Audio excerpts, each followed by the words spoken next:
네, 오늘은 요한계시록 세 번째 시간입니다. 요한계시록은 솔직히 저도 너무 어렵고 저도 이번에 또다시 공부를 또 열심히 해야 되는 그런 성경책입니다. 그래서 몇 년 전에도 제가 설교를 했지만 또 다시 마치 처음 하는 것처럼 굉장히 또 공부를 열심히 해야지 이것을 간신히 이해할까 말까 할 정도로 쉽지 않은 그런 책이긴 한데요. 그래서 아마 성경을 많이 읽으신 분들도 요한계시록의 1장부터 한 3장까지는 그래도 읽을 수 있거든요. 그래서 3장까지 보면은 그 7 교회에 대한 권면의 메시지, 그리고 또는 그 각 교회에서 칭찬받는 서마나 교회나 빌라델비아 교회, 이 두 교회는 칭찬을 받았거든요. 아무런 어떤 나쁜 이야기를 듣지 않고. 그러니까 거기까지는 읽기가 사실 어렵진 않습니다. 근데 지난주에 살펴보았던 4장과 5장에 보면은 하늘의 보좌에서 이루어지는 예배, 천상의 예배이죠. 그것에 대해서 4장, 5장을 했었는데 4장, 5장, 4장부터 이제 읽기가 어려워지는 거죠. 왜냐하면 4장에 갑자기 보면 약간 판타지 같은 그런 판타지 소설인가? 막 이런 느낌이 들 수밖에 없습니다. 왜냐하면 하나님의 영광의 보좌가 있고 그리고 보좌에 앉아 계신 분이 있는데 그분이 누구인 것처럼 보여집니까? 하나님 아버지로 보여져요. 근데 거기에 뭐 하나님 아버지다라는 설명이 없어요. 근데 하나님 아버지임에는 틀림없습니다. 그리고 그 주위를, 그 보좌 주위를 감싸고 있는 네 생물, 그 four living creatures가 나오거든요. 그 네 생물이 나오는데 그 네 생물이 하나님 아버지를 찬양하는 거죠. 그러니까 찬양을 하니까 찬양을 받는 존재라면 하나님 아버지겠구나라는 생각이 드는 거죠. 그리고 또 주변에는 24명의 장로가 나옵니다. 24 elders가 나와요. 그래서 24장로가 나오고 그리고 보좌 앞에는 양이 나옵니다. 양, 동물 양 있잖아요. 양이 나옵니다. 근데 양을 이렇게 요한이 쳐다보니까 어떤 양인 것 같습니까? 죽임을 당한 것 같이 보여지는 어린 양이 나오는 거예요. 그럼 죽임 당하신 어린 양이 누구죠? 예수님이잖아요. 그러니까 보좌 앞에 있는 양은 아들 예수님이고 보좌에 앉아 있는 분은 하나님 아버지겠구나라고 하는 것을 그 컨텍스트를 보면서 추측할 수 있는 것이죠. 그리고 또 아까 Four Living Creatures랑 24 Elders가 있었고 그 다음에 수많은 천군 천사들이 있다고 그랬잖아요. 그 천군 천사들이 또 하나님 아버지께 막 찬양을 합니다. 그러니까 이렇게 찬양을 올리는 것을 보면 이게 예배구나. 근데 예배가 어디에서 이루어진다고요? 하늘에서 이루어지는 완전한 예배라는 것을 4장, 5장에서 보게 되는 것이죠. 자, 이 파워포인트 한번 그 표를 한번 보여주시겠습니까? 네, 그래서 이게 그 요한계시록에서 1장에는 처음에 서론이 나오고 2장, 3장에서는 7교회에 쓴 편지, 소아시아에 있었던 7교회에 쓴 편지였었습니다. 근데 여기서 왜 7교회냐? 왜냐면 교회가 그것보다 막 훨씬 많았을 텐데요. 그래서 7이라는 숫자가 상징적인 의미를 가리키는 것이죠. 그래서 모든 교회를 상징하는데 그냥 7교회라고 이렇게 한 것입니다. 그 다음에 4장부터 22장은 미래에 대한 계시라고 장차 이루어질 일이라고 봅니다. 그래서 지난주에 4장에서 5장까지 했었고 그리고 6장에서 7인, 7 seals, 그 7인을 보았잖아요. 여러분 기억나십니까? 그래서 7인을 어떻게 했냐면은 보좌에 앉으신 이가 오른손에 뭘 들고 있었죠? 스크롤을 들고 있었어요. 스크롤을 한국말로 하면 두루마리입니다. 그 당시에는 책이 없었기 때문에 두루마리에 문서를 기록하지 않았습니까? 근데 하나님 아버지가 오른쪽 손에 스크롤을 들고 있는데 두루마리를 들고 있는데 거기에 7인으로 이렇게 돼 있는 거예요. 그래서 이렇게 닫혀 있죠. 그래서 그걸 열어야 되는 거예요. 열어야지 내용물을 볼 수 있습니다. 근데 이것을 열 수 있는 사람이 아무도 없어서 요한이 그걸 보고 크게 울었다라는 얘기가 나오죠. 그러자 한 천사가 뭐라고 얘기합니까? 걱정하지 마라. 유다 지파의 어떤 분이 그 7인을 다 열어줄 거라는 얘기를 하는 거예요. 그럼 유다 지파의 후손이 누구죠? 예수님이잖아요. 다윗의 후손이신 예수님. 다윗이 유다 지파고요. 그러니까 유다 지파의 다윗의 후손이신 예수님이 그 7인을 하나씩 뗄 수 있는 권능과 능력이 있는 거예요. 그러니까 하나님 아버지에게 손에 들려져 있었던 것을 예수님만이 그것을 뗄 수 있다라고 했습니다. 그래서 그 7인이 하나씩 열려지는 장면을 우리는 요한계시록 6장에서 살펴보았죠. 그래서 여러분 오늘 다 성경책 가져오셨죠? 성경책 가져오신 것을 펼치시고 Book of Revelation chapter 6 6과를 보십시오. 6과 6장을 보십시오. 그래서 6장에 보시면은 내가 보면 어린 양이 7인 중에 하나를 떼시는데, 그러니까 어린 양이 7인을 뗀다. 그러니까 예수님이 7인을 뗀다라는 얘기가 나오게 되죠. 그래서 1절에 첫 번째 인 떼고요. 3절에 두 번째 인 떼는 게 보이십니까? 6장 3절. 6장 5절에 세 번째 인을 떼시죠. 6장 7절에 넷째 인을 떼시고 이런 식으로 쭉 해가지고 12절에 여섯째 인까지 떼잖아요. 그쵸? 그쵸? 여러분 여섯째 인까지 뗐는데 그러면 일곱째 인이 나와야 될 거 아닙니까? 지금 7인이라고 했으니까. 근데 일곱째 인이 안 나오는 거예요. 그쵸? 일곱째 인 어디 갔어? 여러분 일곱째 인 발견하신 분 혹시 있으실까요? 일곱째 인이 어디에 나올까요? 네, 뒤에 나오죠. 네, 뒤에 어디? 계시록 8장에 나오는 거예요. 8장에. 8장 1절에 일곱째 인을 떼실 때 하늘이 반시간을 고요하더라. 여러분 그렇다면은 이거 알 수 있겠죠. 일곱째 인 중에서 여섯째 인은 연속적으로 설명하고 중간에 이걸 휴지 기간을 잠깐 휴식을 합니다. 이거를 영어로는 parenthesis라고 해요. parenthesis. 그러니까 그걸 괄호라고도 하고 잠깐 멈추는 시간이라고도 얘기합니다. 그러니까 6장에서 여섯 번째 인까지 나오고 그 다음에 7장에서 잠깐 쉬었다가 8장에서 딴 하고 마지막 일곱째 인이 나오게 되는 거예요. 근데 이런 똑같은 구조를 오늘 보게 될 나팔도 그래요. 나팔도 첫 번째부터 여섯 번째 나팔까지 쭉 설명하다가 잠깐 parenthesis 중간에 휴지 기간을 가지고 그 다음에 일곱 번째 나팔이 나오는 거예요. 그러니까 여러분 구조가 똑같네. 의도적으로 저자가 그렇게 썼다라는 것을 우리는 알 수 있습니다. 자, 그러면 지난주에 봤지만 잘 기억이 잘 안 나실 수 있을 것 같아요. 6장에 보시면, 자, 챕터 6 6장을 보시면 그 7인 중에서 4인까지는 네 번째까지는 첫째부터 네 번째까지는 말이 등장하잖아요. 그래서 4개의 말이 나왔습니다. 첫 번째 말은 흰색 말이었어요. 흰색 말을 타고 있는 사람이 활을 가지고 있었죠. 그리고 면류관을 받았고 내가 나아가서 이겼고 이기려고 한다 라고 말을 합니다. 그래서 여기서 흰색 탄 사람이 흰색 말을 탔으니까 누구죠? 예수님이랄 거라는 생각이 들지 않습니까? 근데 나머지 세 말을 보면 전부 다 안 좋은 얘기가 나오는 거예요. 그러면 첫 번째 말도 이거는 예수님일 리가 없다라는 생각이 드실 거예요. 그래서 예수님을 가장한 사탄 마귀라고 그렇게 해석을 하는 것이 바른 해석일 것이다. 자, 6장 3절에 두 번째 C를 떼니까 둘째 생물이, 왜냐하면 그 living creature가 4개가 있었지 않습니까? 그 두 번째 생물 living creature가 오라, come 이렇게 얘기하니까 붉은 말을 탄 자가 땅에서 평화를 제거하고, 그럼 평화를 제거하면 전쟁이 일어난다는 얘기잖아요. 막 싸운다는 얘기예요. 그러니까 붉은 말을 탄 자가 이렇게 활동을 하게 될 때 평화가 없어지고 전쟁이 일어난다라는 거예요. 굉장히 좋지 않은 상황입니다. 자, 5절을 보시니까 세 번째 인을 뗐을 때 무슨 색깔 말이죠? 검정 색깔 말을 탄 사람이 있었습니다. 근데 검정 색깔을 탄 사람이 손에 뭘 가지고 있었죠? 저울을 가지고 있었어요. 저울을 가지고 나서 밀 한 대에 한 데나리온에 팔고 그리고 보리석대에 한 데나리온에 판다 이런 얘기가 나오죠. 근데 여러분 한 데나리온은 당시 노동자의 하루 임금이었습니다. 하루 일하면 받을 수 있는 돈이에요. 하루 종일 일해가지고 열심히 본 돈으로 밀 한 대밖에 살 수가 없는 거예요. 그럼 얼마나 배가 고프겠어요.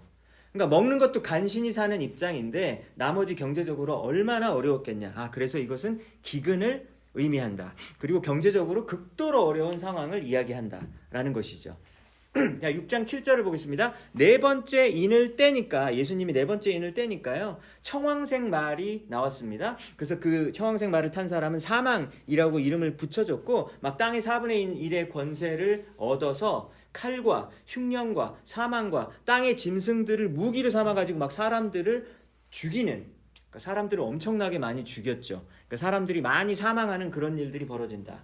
9절에 보니까 다섯 번째 인을 열었습니다. 그때 하나님의 말씀과 증거로 말미암아서 죽임당한 영혼들. 그러니까 하나님 말씀 전하다가 사람들이 죽은 거예요. 이걸 뭐 누구라 그러죠?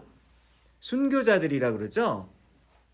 그러니까 순교자들이 엄청나게 고통받는 그런 모습이 등장을 하게 됩니다. 그러면서 하나님, 우리가 이렇게 피를 흘렸는데 언제 복수해 주실 거예요? 라고 이렇게 물어보는 거예요. 하나님 언제 복수해 주실 거냐고. 그러니까 뭐라고 얘기합니까? 죽임을 당한 동역자들, 그러니까 우리 순교자들의 숫자가 가득 찰 때까지 기다려야 된다는 거예요. 그러니까 하나님의 말씀을 믿고 그리고 믿음의 삶을 살기 위해서 여러분들의 인생을 걸고 여러분들의 삶을 건 그런 분들의 숫자가 있을 거 아닙니까? 우리 교회에도, 그죠? 그런 분들의 숫자가 가득 찰 때까지 하나님이 그때까지는 좀 기다리라고 이야기를 하시는 거죠. 자, 6장 12절에 보니까 6번째 인을 뗍니다. 그때 큰 지진이 일어나면서 엄청나게 무서운 장면들이 막 나와요. 해, 달, 막 이런 것들이 막 검게 변하고 피같이 변하고 별들이 막 우수수수수 떨어지고 그리고 하늘이 말리는 것 같이 떠나는 이런 모습들이 6장 12절에 나오잖아요. 그쵸? 그리고 그 이어서 보면은 임금과 왕족들과 장군들과 부자와 강한 자들, 이 세상에서 소위 강하고 힘센 자들이라고 여겨지는 자들이 산에게 이렇게 말해요. 산들과 바위에게 제발 우리 위에 좀 와줘, 이렇게 얘기를 하는 거예요. 산과 바위가 자기 위에 있으면 자기는 그 밑에 가서 숨겠다는 거죠. 그러니까 하나님의 심판이 너무 무서워서 제발 우리를 보호막을 좀 쳐달라고 하는 그런 막 울부짖음이 있다라고 하는 겁니다. 자, 그래서 1, 2, 3, 4, 5, 6, 6가지 인까지 뗀 다음에 지금 7장에서 잠깐 휴지의 어떤 그런 공백 기간이 있고요. 그 다음에 이제 8장으로 이어지는 것입니다. 자, 그러면 7개의 인은 무엇을 의미하는 것일까? 다시 한번 정리해보면요. 첫 번째, 7개 인을 떼는 분이 누구라고요? 예수님이 떼시는 거예요. 예수님이 떼셔가지고 신자들이 겪게 될 수밖에 없는 환란이 일어나고 또 그 내용 중에는 불신자들이 받게 될 심판, 아까 세상에 뭐 엄청 강한 자들 뭐 있다고 그랬는데 그런 자들이 받게 될 심판도 이야기를 하는 겁니다. 신자들이 받게 될 고난, 불신자들이 받게 될 심판도 그 내용 중에 섞여 있는 것이죠. 근데 그 모든 일의 주도가 누구라고요? 예수님이 주도하셔야지 그 일들이 벌어진다라고 하는 거죠. 이 세상 역사가 사람들이 주도하는 것 같고 막 힘센 나라의 대통령들과 권력자들 그리고 대기업의 CEO들이 이 세상을 움직이고 있는 것처럼 보이지만 사실은 오늘 계시록을 보니까 하나님의 아들이신 예수 그리스도께서 그 모든 일들의 배후에서 완전히 통제하고 있다는 사실을 우리는 알 수 있습니다. 자, 여러분 오늘 7장을 한번 볼게요. 7장. 자, 7장 1절에서 4절까지 우리 한번 같이 읽겠습니다. 7장 1절에서 4절까지 한번 우리가 교독을 할게요. 읽겠습니다. 2일 후에 내가 네 천사가 땅 네 모퉁이에 선 것을 보니 땅의 사방의 바람을 붙잡아 바람으로 하여금 땅에나 바다에나 각종 나무에 불지 못하게 하더라. 또 보내 같은 천사가 살아계신 하나님의 인을 가지고 해 돋는 데로부터 올라와서 땅과 바다를 해롭게 할 권세를 받은 네 천사들을 향하여 큰 소리로 외쳐 이르되 우리가 우리 하나님의 종들의 이마에 인치기까지 땅이나 바다나 나무들을 해하지 말라 하더라. 내가 인침을 받은 자의 수를 들으니 이스라엘 자손의 각 지파 중에서 인침을 받은 자들이 14만 4천이니 네, 이렇게 돼 있잖아요. 자, 그래서 오늘 7장을 통해서 네 천사는 뭘까? 그리고 네 모퉁이는 뭘까? 네 바람은 뭘까? 또 이거를 또 우리가 이제 이거를 해석을 해야 되니까 쉽지 않겠죠.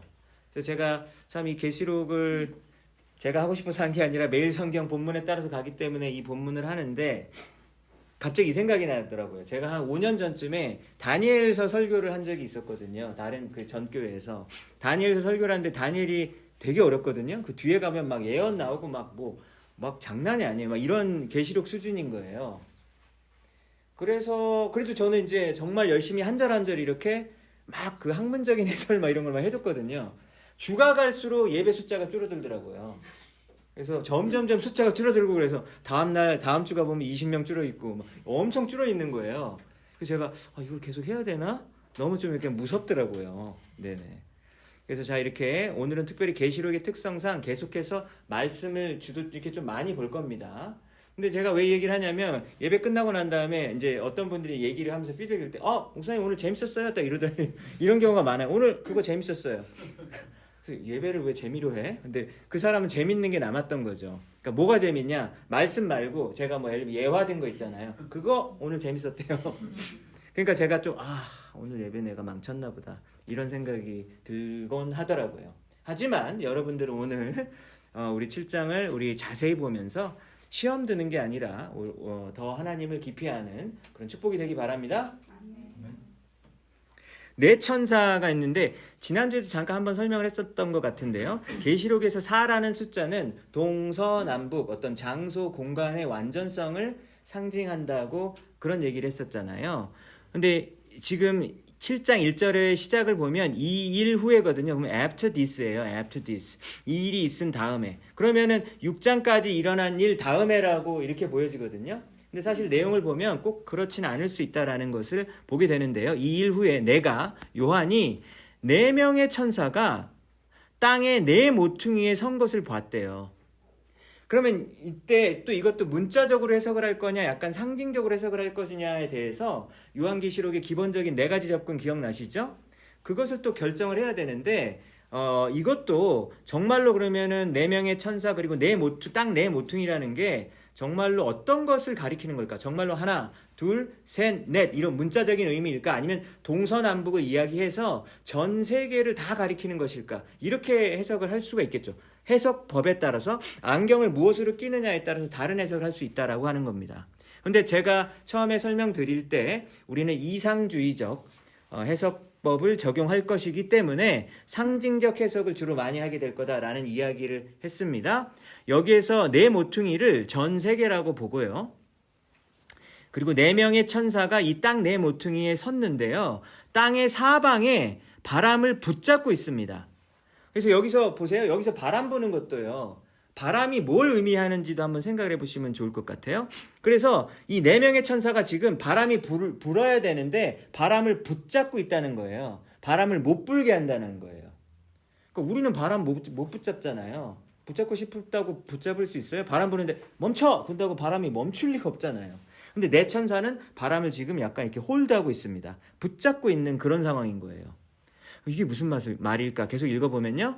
땅과 바다와 나무가 있잖아요. 땅과 바다와 나무에다가 바람이 불지 못하게 이 천사들이 막고 있다라고 하는 것입니다. 2절 볼게요. 또 보니까 다른 천사가, 그 4 천사 말고 또 다른 천사가 살아계신 하나님의 인을 가지고 해 돋는 데부터 올라와서 땅과 바다를 해롭게 할 권세를 받은 4 천사.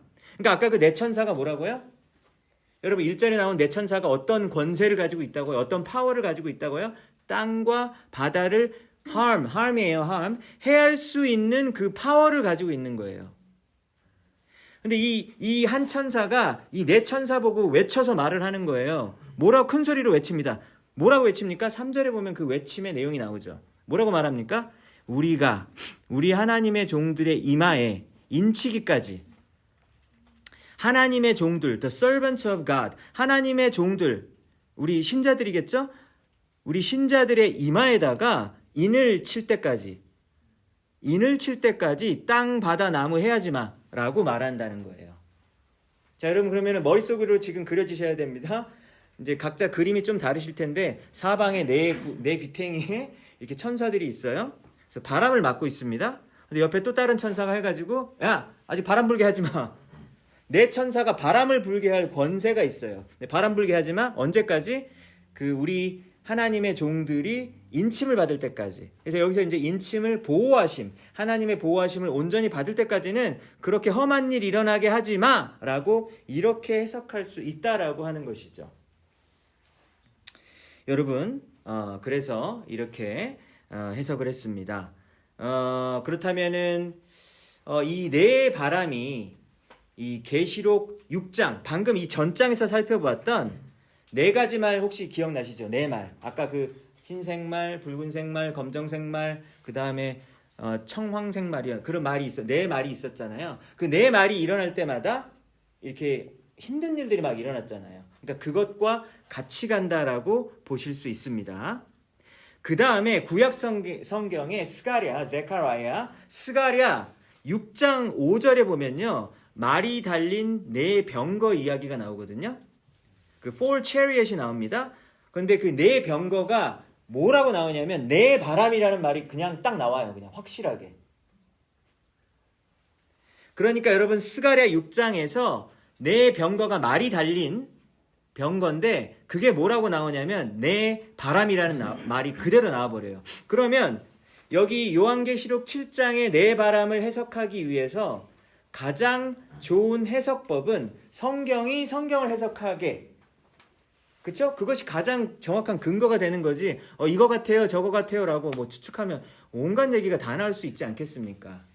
그렇기 때문에 스가랴 6장에 근거해서 이 네 말을 네 병거로 볼 수 있고, 스가랴 6장의 네 병거는 하나님의 심판을 의미합니다. 그러니까 계시록 6장의 네 말과 함께 등장하는 심판의 내용과, 그리고 7장에 등장하는 이 땅과 그리고 바다와 나무에 불어닥칠 바람, 해하게 되는 것, 이게 다 통하게 되는 것이죠. 그렇죠? 여러분, 그러니까 이것이 심판의 메시지가 일게 되는데, 심판이 일게 될 때 그 규칙이 있는 거예요. 뭐예요? 하나님의 보호하심을 받는 사람들은 보호를 받아야 되는 거예요. 그러니까 여러분, 우리가 살다 보면 힘든 일이 얼마나 많아요. 고통이 많잖아요. 고난이 많잖아요. 그렇지만 하나님이 우리를 지켜주실 것이다. 지켜주실 것이다. 그러다 뭐 죽을 수도 있죠. 그렇죠? 근데 우리는 또 죽어도 또 우리는 하나님과 영원히 함께 가는 천국이 있는 것이고, 우리를 죽일 수 있는 사탄은 육체만 죽이지 영혼은 또 죽일 수가 없거든요.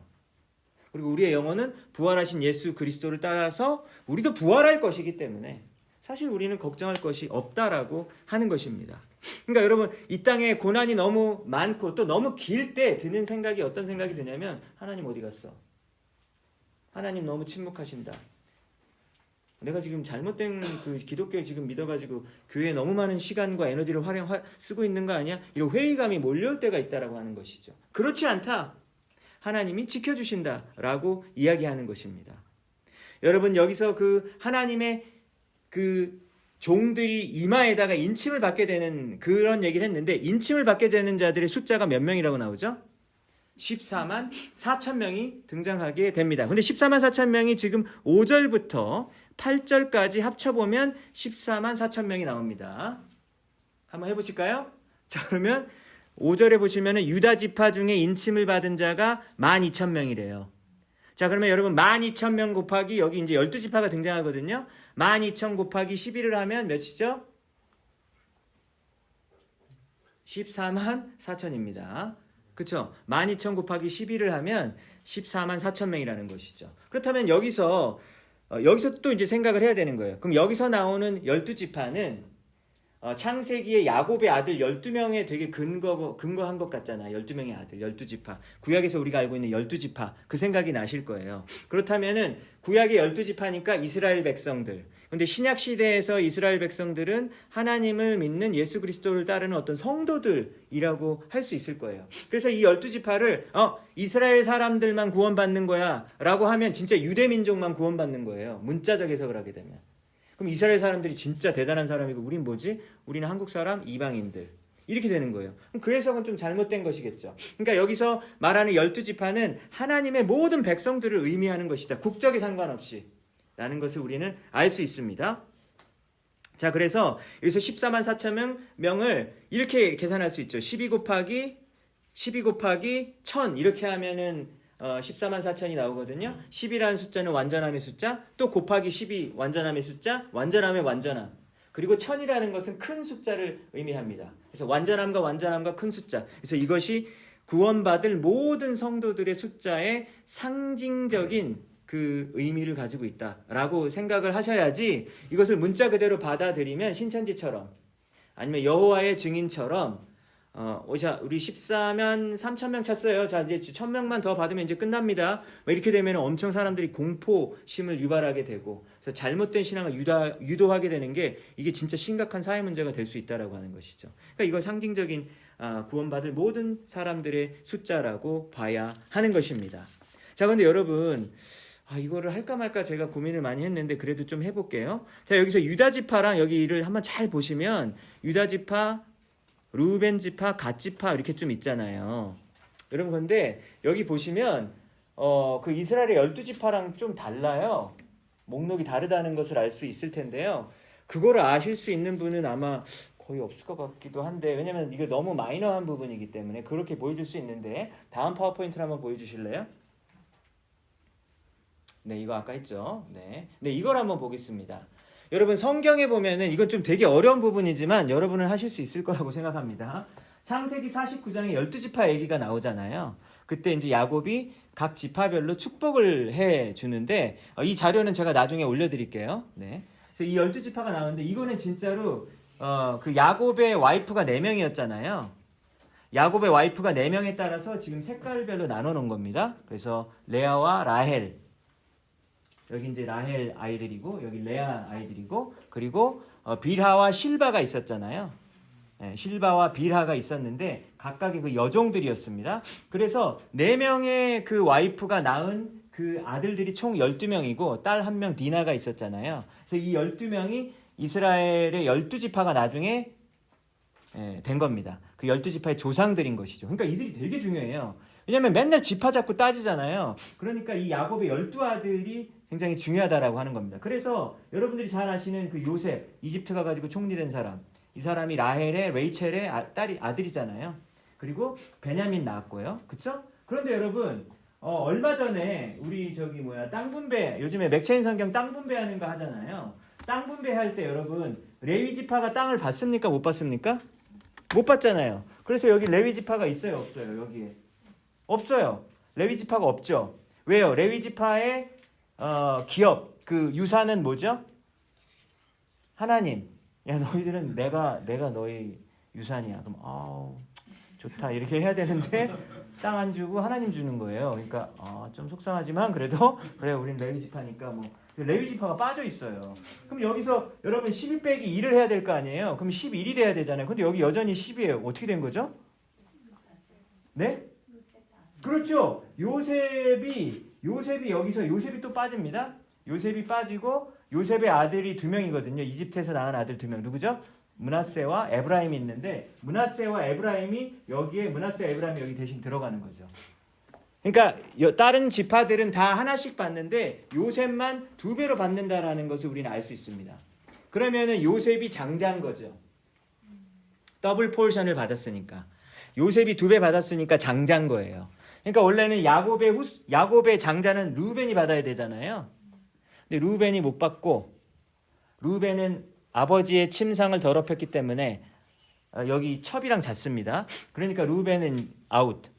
그래서 루벤은 장자의 권리를 없어지고 그래서 대신에 요셉이 므낫세와 에브라임으로 이렇게 2배로 받게 되는 거죠. 그러니까 요셉이 그 장자권을 물려받았다라고 하는 것을 구약 성경에서 알 수 있습니다. 자, 그러면 여기까지 이해가 되시고 그다음에 여기가 이제 가나안 땅에 들어가서 이렇게 분배를 받았다는 거가 여호수아서에 보면 이게 내용이 나오잖아요. 그런데 오늘 계시록을 보니까 또 이 목록이랑 또 달라지는 거예요.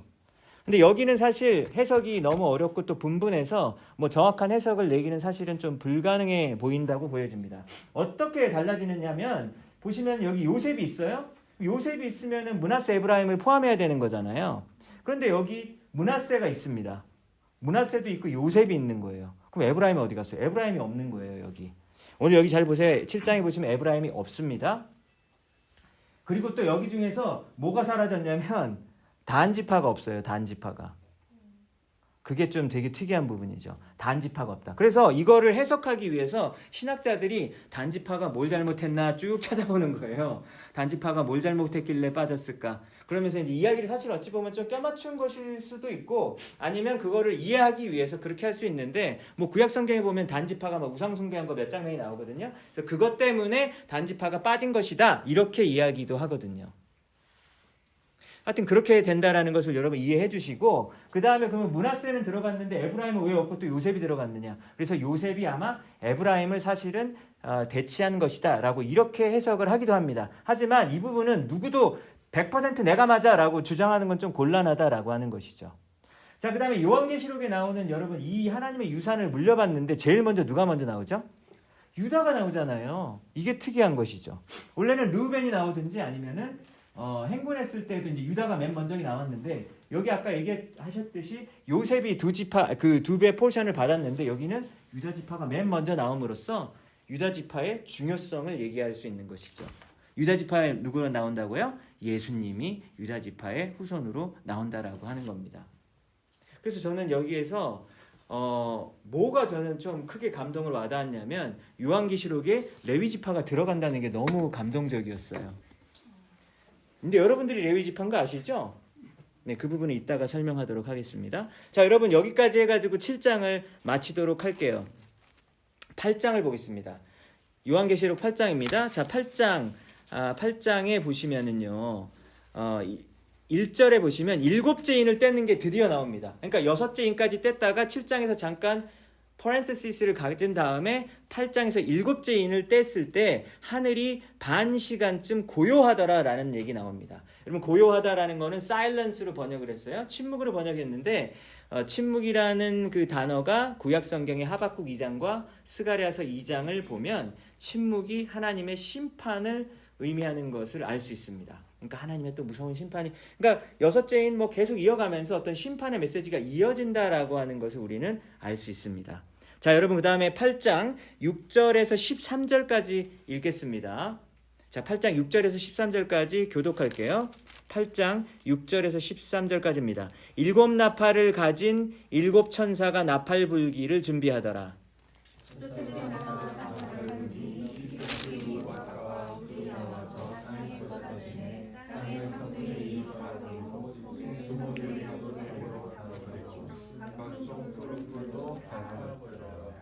둘째 천사가 나팔을 부니 불붙는 큰 산과 같은 것이 바다에 던져지매 바다의 3분의 1이 피가 되고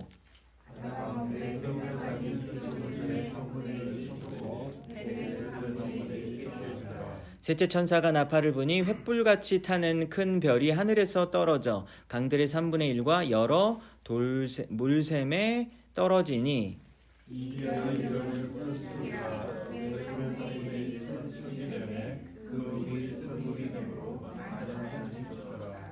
넷째 천사가 나팔을 부니 해 3분의 1과 달 3분의 1과 별들의 3분의 1이 타격을 받아 그 3분의 1이 어두워지니 낮 3분의 1은 비추임이 없고 밤도 그러하더라. 내가 보고 들으니 공중에 날아가는 독수리가 큰 소리로 들으니 땅에 사는 자들에게 화가 있으니 이는 새 천사들이 불어야 할 나팔 소리가 남아있으리로다 하더라. 네, 여기까지 읽겠습니다. 네, 여러분 지금 6번째 천사가 나팔을 불 때는 9장 13절에 나와요. 근데 이거는 내용이 길어진 것이지 연속된 게 끊긴 건 아닙니다. 그 다음에 이제 11장 15절에 보면 그제서야 7째 나팔이 한참에 또 나오게 되는 얘기가 나오고 중간에 또 어떤 이야기가 끼게 돼요. 중간에 이야기가 끼게 되는데 그거는 다음 주 수요일에 하도록 할 텐데요. 오늘 지금 8장을 보니까 이제 7째 인이 끝나고 여러분 뭐가 나온다고요? 7 나팔이 연결이 된다는 거예요. 그러니까 여러분 그 계시록에서 이것을 뭐 약간 기억하시면 좋을 것 같아요. 하나님의 어떤 심판의 모습 아니면은 지금 현재 우리 교회의 시대에 어려움을 겪고 있는 이 환난과 고통의 모습을 7인, 7 나팔, 그리고 7 그릇, 7 대접 이렇게 3번에 걸쳐서 6장에서 16장까지 나오게 된다라고 이렇게 알아주시면 좋을 것 같습니다. 근데 8장에 보니까 이제 드디어 나팔이 등장을 하게 되는데요. 하나님 앞에 7 천사가 있어서 천사가 7 나팔을 받는 거예요. 그래서 7 나팔 지금 여러분 혹시 오늘 쭉 보셨는데 막 이것도 도대체 무슨 얘기지? 라고 할 만큼 막 머릿속에 그려보면 막 땅이 날아다니고 막 빨간 게 막 돌아다니고 우박 내리고 막 장난 아니잖아요. 그때 좀 생각나야 나는 구약의 어떤 그 이야기가 생각이 나시면 좋은데 이 여러 가지 재앙이 혹시 어떤 게 연상되시는 부분 있으세요? 그렇지. 출애굽기에 이집트에서 애굽에서 내려졌던 10가지 재앙이 좀 연상되죠. 그렇죠? 그래서 10가지 재앙을 여러분 간단하게 우리 한번 생각해보면 나일강이 피로 변했죠. 그렇죠? 그리고 개구리 이 팔이 가축대 죽음 있었죠. 그리고 종기가 생겨가지고 사람들이 피부병에 걸리고 그 다음에 우박과 메뚜기도 나옵니다. 근데 여기 나팔 거기 뒷부분 보면 메뚜기 또 나오거든요. 그 다음에 흑암, 어둠이 되는 이런 부분. 그 다음에 맨 나중에 장자, 첫째 아들은 다 죽었죠. 자, 이런 10가지 재앙이 지금 7나팔에서 굉장히 반복된다라고 하는 것을 우리는 볼 수 있게 됩니다. 자, 그래서 8장 8절에 보시면 8장 7절에 보면 첫 번째 천사 나팔 다음에 피 섞인 우박. 자, 피도 아까 10가지 재앙에서 나왔고요. 우박도 나왔잖아요. 그러니까 이 모든 것은 마치 이 애굽에서 내려졌던 그런 재앙이었더라는 것을 우리가 생각하면 되는 것이죠. 왜냐하면 안 그러면 어떤 이런 레퍼런스가 없으면 여러분 우리가 마음대로 막 그냥 이야기를 지어낼 수 있는 거죠. 그러니까 이집트 바로 왕에게 이렇게 본보기로 보여졌었던 무서운 심판의 그런 내용들을 연상시키게 해주는 내용들이라고 이해를 하면 되는 거예요. 그러니까 믿지 않는 자들에게 내려지는 하나님의 무서운 심판, 이것이 바로 나팔이라고 할 수 있습니다. 그래서 8장 8절에 두 번째 천사 나팔이 불면은 산이 막 바다에 던져져 가지고 바다의 3분의 1이 피가 되고 또 바다 가운데 생명 가진 피조물들의 3분의 1이 떼죽음을 당하게 됩니다. 또 그러니까 뭐 출애굽에 거기에서도 보면은 가축들 막 떼죽음하는 뭐 그런 동물의 죽음이 또 있지 않습니까? 10절에 보면 세 번째 나팔이 불 때 횃불같이 타는 별이 막 땅에 떨어져요. 이게 혹시 유성이 떨어진 건가? 이런 생각이 들 만큼 땅이 떨어져 가지고 강물의 3분의 1이 이렇게 막 쓴 어떤 물로 변하게 되는 이런 장면들. 12절에 넷째 천사 나팔이 불게 되면 뭐 해와 달과 별 막 3분의 1씩 막 타격을 받게 되고 그리고 어두워지고, 아까 9번째 재앙이 흑암이었잖아요. 그렇죠? 애굽의 재앙 중에서 흑암이 있었습니다. 9번째 재앙. 그래서 막 갑자기 어두워지는 그런 장면들이 나오게 됩니다. 여러분, 그래서 7인, 7나팔, 7대접을 이렇게 한다고 했는데요. 이것을 해석하는 이 두 가지 방법이 있습니다. 첫 번째는요, 미래주의적으로 해석하면, 우리가 네 가지 해석 방법 중에서 미래주의는 앞으로 이런 미래에 계시록에 있는 내용들이 문자 그대로 literally 이게 실현될 거다라고 이렇게 보는 거예요. 그러니까 계시록을 앞으로 일어나게 될 그런 미래에 대해서 우리가 기다리고 있는 거죠. 그렇게 되면 어떻게 해석을 하냐면요. 7인이 일어난 다음에 그 다음에 7나팔이 일어나고 7나팔이 일어난 다음에 7대접이 일어나고 그러면 총 7이니까 21가지 사건이죠. 21가지의 사건이 순차적으로 chronological order, 순차적으로 일어나게 될 것이라고 그렇게 해석하는 입장이 미래주의입니다. 왜? 미래주의는 문자적 해석을 많이 하니까요. 근데 이상주의, 그러니까 우리가 택한 이상주의 상징적인 해석을 하면요. 7인, 7개인, 7나팔, 그리고 7대접을 사실은 같은 시대에 일어난 같은 사건이라고 봐요. 그런데 이것을 세 가지 다른 관점으로 본 것이다 라고 그렇게 보는 것이죠. 여러분 차이를 아시겠어요?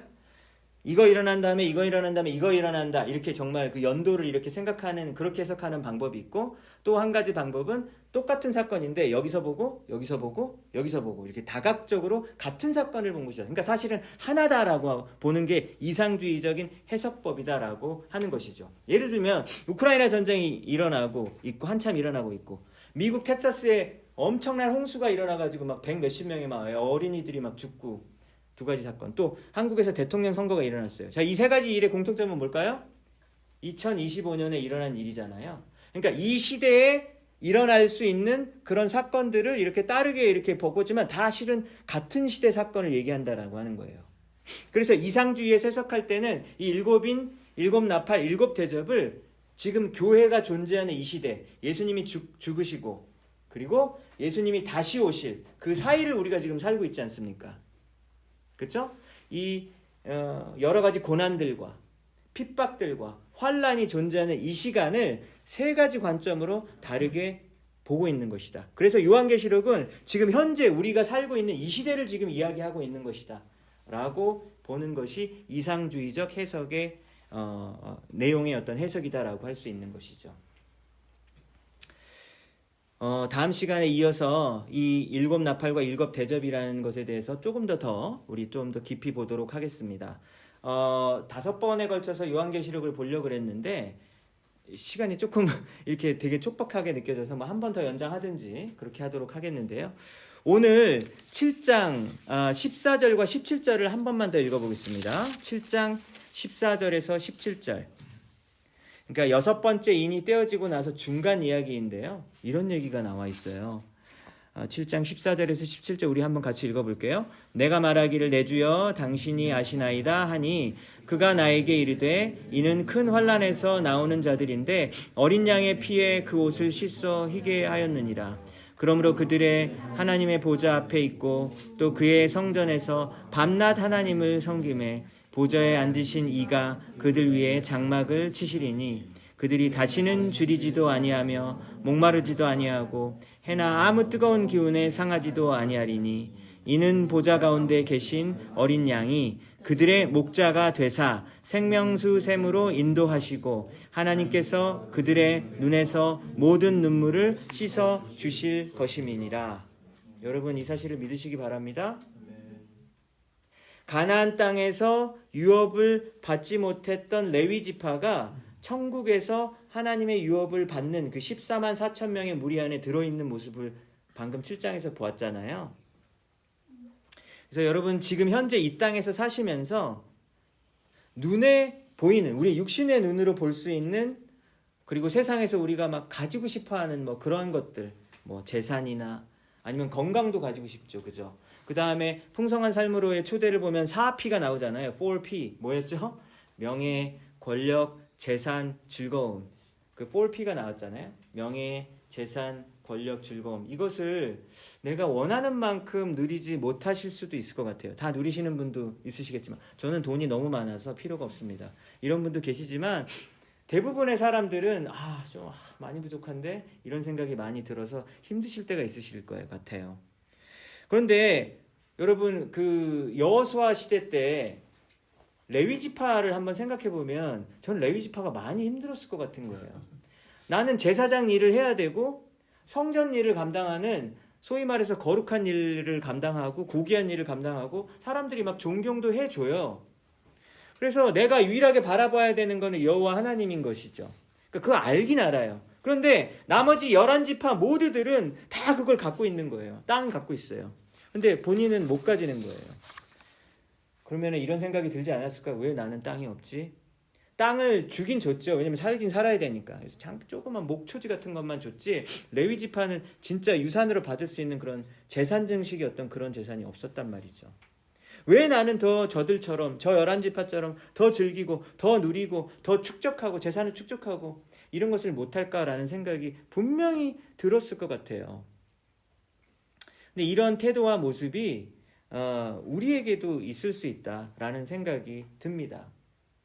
그래서 레위 지파는 생각을 해보시면 그럼 자기가 얻을 수 있는 그 생계수단이 뭐죠? 11지파가 주는 11조에 의존해서 살아야 되는 거예요. 근데 남들 11지파는 뭐죠? 자기가 농사해서 자기가 먹고 살 수 있어요. 어느 게 더 좋은 것 같아요? 자기가 하는 게 더 낫지 않아요? 남에게 의존하는 것보다. 왜냐면은 헌금 안 내면 어떡할 건데. 그쵸? 11조 안 내면 어떡할 건데. 11조 강제로 내야 된다고 그렇게 할 수도 없는 거잖아요. 그러니까 레위 지파가 그런 마음이었다라고 하는 것이죠. 그러니까 정말 하나님이 주시면 먹고 아니면은 못하는 그런 상황이었던 것이죠.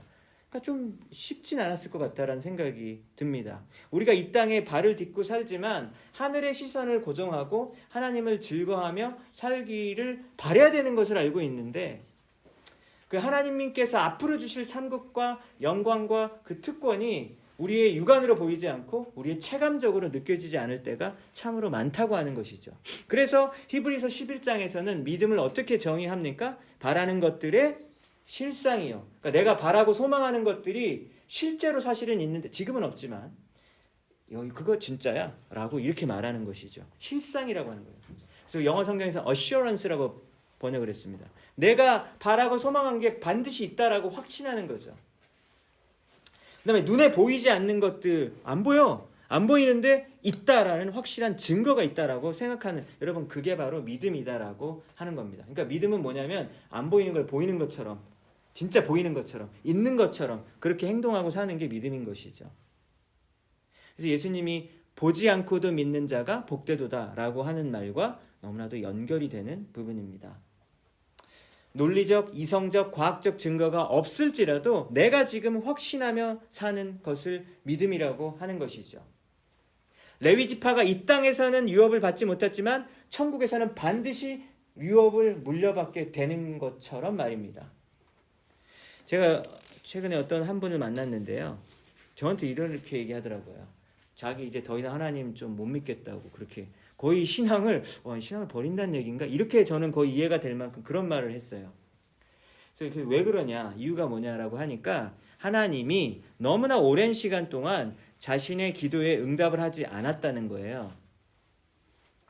간절히 기도하고 또 기도하고 그리고 자기가 생각했을 때는 자기 인생에서 가장 어렵고 가장 힘들고 그 어려운 시기였는데 그렇게 기도를 했는데 하나님이 침묵하고 그 답을 안 들어주더래요. 기도를 안 들어주시더래요. 그러니까 오히려 그 하나님께서 도와줘야 될 그런 자리, 위로의 자리를, 격려의 자리를 오히려 자기와 친한 친구들, 정말 자기의 마음을 이해해주는 친구들, 어떤 그런 사람들이 사실은 대신해 주었다. 이렇게 얘기를 하더라고요. 그래서 그렇게 말을 하는 분에게 이제 제가 목사니까, 아이고, 아직 멀었구만. 그걸 극복해야 돼. 하나님의 그 침묵을 극복해야지. 침묵의 기간이 길 수도 있어. 하나님의 침묵을 그걸 극복해야지 진짜 믿음이야. 라고 그렇게 말하면 안 될 것 같더라고요. 그래서 이제 말 안 하고 가만히 있었습니다. 그 말을 하지 않고, 근데 제 마음이, 너무 속상했어요. 이건 아닌데. 이러면 안 되는데. 믿음을 버리면 안 되는데. 근데 이분이, 일자리를 찾고 있었거든요. 그러니까 어플라이를 굉장히 많이 한 거예요. 근데 애플리케이션을 진짜 100개 이상 썼거든요. 그래서 나중에는 숫자를 추적하기 힘들 정도로. 근데 확실한 건 100개 이상은 확실하고. 100개 이상을 썼는데 100번 떨어진 거예요. 100번 넘게 떨어진 거예요.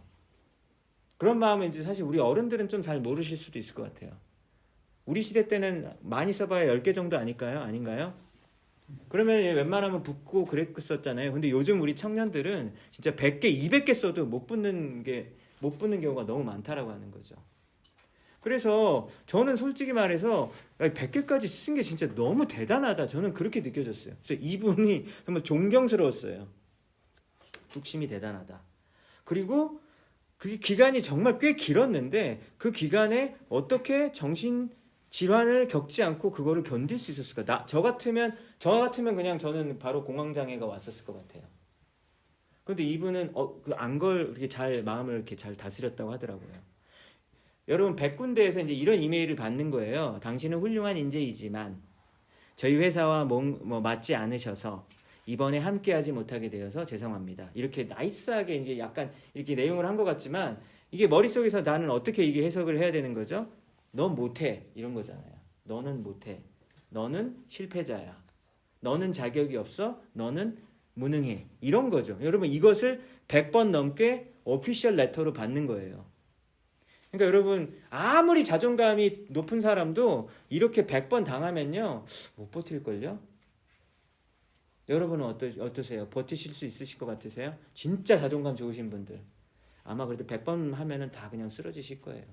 그래서 제가 뉴스를 보니까 한국의 은둔형 청년들이 2022년에 24만 명, 2025년엔 2배가 늘어서 50만 명이 있대요. 여기 은둔형 청년이 뭔지 아세요? 은둔형 그 외톨이. 그게 뭐냐면 밖에 안 나가는 거예요. 배달을 시켜도 문만 꼭 이렇게 열고 쑥 다시 들어와서 하루 종일 집에서 누워있고 유튜브 보고 누워있고 가만히 새끼 먹고 계속 누워있고 여러분 이런 사람들이 50만 명이 된다고 합니다. 그래서 근데 저도 이런 기사를 보다 보니까 근데 이분의 신앙에 지금 엄청나게 근본적인 것부터 흔들리는 여러분 이 혼란과 이 신앙을 지금 거의 부정하는 여러분 이 말에 동의를 할 수는 없었지만 제가 마음속으로는 이해가 되더라고요. 그래서 제가 그냥 기도하겠다고 말을 했어요. 뭐 몇 가지 막 그렇게 막 성경에 몇 장 몇 절을 보면 몇 말을 했는데 안 듣는 것 같고 그래가지고 그냥 기도한다고 얘기는 했어요. 그래서 제가 뭘 믿냐면 주님의 때에 주님이 언젠가 그 예비하신 때에 이분의 지금 이 무너진 마음이 언젠가 이 서운한 마음이 회복될 수 있기를 기도합니다. 이렇게 기도해야겠죠? 그리고 깊은 어둠 속에서 하나님이 또 이렇게 가르쳐 주시는 것도 사실 있잖아요. 그냥 마냥 나쁘기만 하진 않잖아요. 우리 신자에게는. 근데 너무나도 그 어두운 시기에 예수님이 그 가운데에서 사실은 빛을 비추어 주실 수 있는 분이다 라는 것을 언젠가는 완전히 마음으로도 이해될 수 있었으면 좋겠습니다 라고 그렇게 기도한다고 했어요. 여러분들이 겪고 있는 이 땅에서의 실패와 좌절의 모습은 여러분 개인마다 다 다르실 거예요. 다 그런 걱정의 종류가 다르시잖아요. 남들 11지파는 다 땅 받는데 나는 왜 못 받아? 라고 하면서 여러분들이 세상에서 참 이렇게 잘 안 되는 그런 일들 때문에 많이 속상하신 부분들이 왜 없으시겠습니까? 근데 여러분, 이 구약시대의 레위지파, 이 구약시대의 제사장이 신약시대에 베드로가 말하길 뭐라 그래요? 우리 믿는 신자들, 너희는 택함 받은 왕의 제사장이라고 이렇게 이야기했습니다. 여러분, 하나님께서 앞으로 주실 그 엄청난 유산의 소유를 반드시 하시게 될 그 레위 지파가 여러분이라는 사실 잊지 마시기 바랍니다. 보좌 가운데 계신 어린 양 예수님, 죽임 당하신 그 어린 양 예수님이 여러분들의 눈에서 어떻다고요? 눈물을 닦아주실 날이 곧 다가온다라는 것이죠. 여러분의 눈물을 닦아주시는 그 예수님의 그 소망을 바라보며 살아가시는 여러분들 모두가 되시기를 주님의 이름으로 축복합니다. 아멘.